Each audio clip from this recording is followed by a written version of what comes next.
Okay, hi guys. We have come again to give you our exciting videos, shorts. Today, we want to be specifically on how to dog punches. I know most persons know how to punch, might know also how to dog, but want to work on how to punch and dogging technically. So just stay tuned and enjoy this. Please, I keep reminding us, do subscribe, hit the bell, and let's get your comment.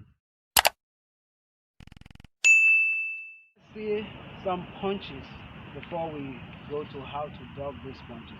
First of all, let's see how those punches goes. Now get it. Now just throw some punches. One, two, and three. Okay. Now let's see one, two, three. Go. One, two, and three. Okay. Now let's apply four to it. Let's go. One, two, three, and four. All right. Now let's see one, two, three, four. Go. Again. Go. All right. Now, do you see how those punches went?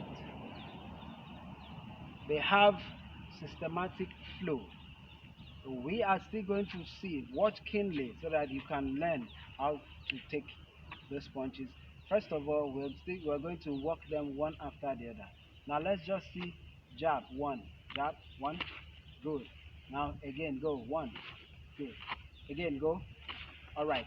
Now the punch comes straight, direct from the shoulder angle, straight, direct to the opposite. I mean to the opponent, exactly that way. Now he pulls back. Now when this punch comes out, bring one again. Comes out. What happens here? Here is shaded in case there's a dog and there's a counter. So he's shaded. All right. Now go one. Now jab one again. Okay, now let's see. Return one. Now jab two. Good. Return. Now two. Okay. Now you see the extension of the two. One is closer in front. Now if he does not extend this two, he might not get to his target. So extension and elbow must be locked to make it. This is called straight punch, so it has to be straight. The elbow and everything firmly locked, stiff. Now take it back. Now let's go jab one, two, good. Return, take it, jab one, two, good. Again, return, jab one and two, good. Now let's see three. Just jab three, go. Good. Three, go.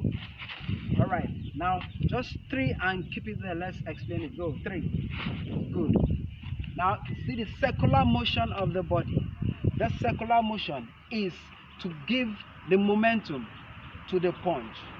The waist and the twisting of the leg also applies to enforcing the strength of the punch. And here, it is not straight punch. That's why you see the elbow curve. Now, what gives the momentum to this punch, as they are to make it different from the straight punch, which said anything on a straight line carries a relative strength. So this one now, you ask, why is it curved? The curvedness, does it have strength? Yes, it has, because of the application of the twisting, the circular motion. The circular motion, that is what gives it that strength. Now take it back. Now let's see that three again. Go. Good. Back again. Now let's see three. Go. All right. Now back. Now let's see one, two, three. Go. One, two, and three. Good. Now let's see four. Go. Four. Again. Four. Good.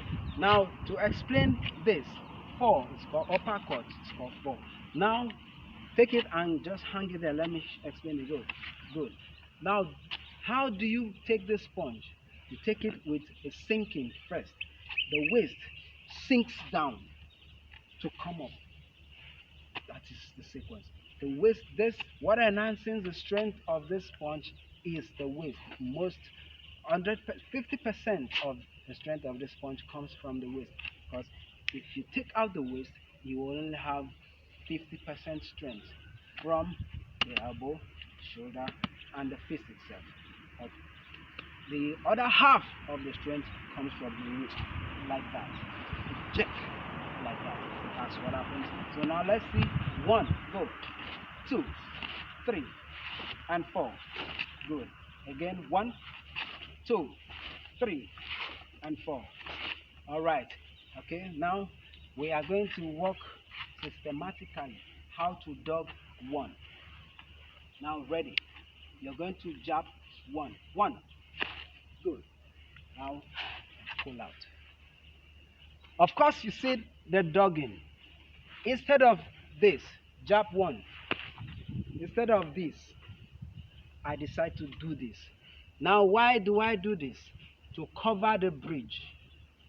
Because if I am here, he jabs 1, go, I go out. Now I am open. Because from here, if he takes 2, he extends me further. Now I am helpless. The posture I am having now while dogging that punch does not really give me a comfortable room to be versatile. So now, while I go this way, jab 1, I sink in and follow him. All right. Now from here, he has a mind to go 2. Now coming to 2, hold on, coming to 2, he has seen the target. So he has to pull this up and come for 2. Now go. See that? Now I have to play a trick on him because I notice he's coming there. I move faster before he gets there. Now from here, he will come for 3. Now go. I sink in. Okay. Now now let's see how we can do it as a normal flow so that he goes 1 and he goes 2 at the same time. Now get set. Jab 1 and 2. See that? He goes 1 and 2. 1 and 2. Alright. Last one, 1 and 2. Okay. Alright. Now you'll notice the body movement. Like that, I go 1 and I go 2. 1 and I go 2. That is to help, because if I do that way, it gives me also a liberty or room to counter. If I go 1 and I go 2, I can stop him from coming with 3 by taking my own, because this gives me a room to take the 3. All right. Okay. Now let's see 1, 2 again before we apply 1, 2, 3. Ready? 1 and 2. All right. Now let's see 1, 2, 3. Ready? Go. All right. Get set. Go.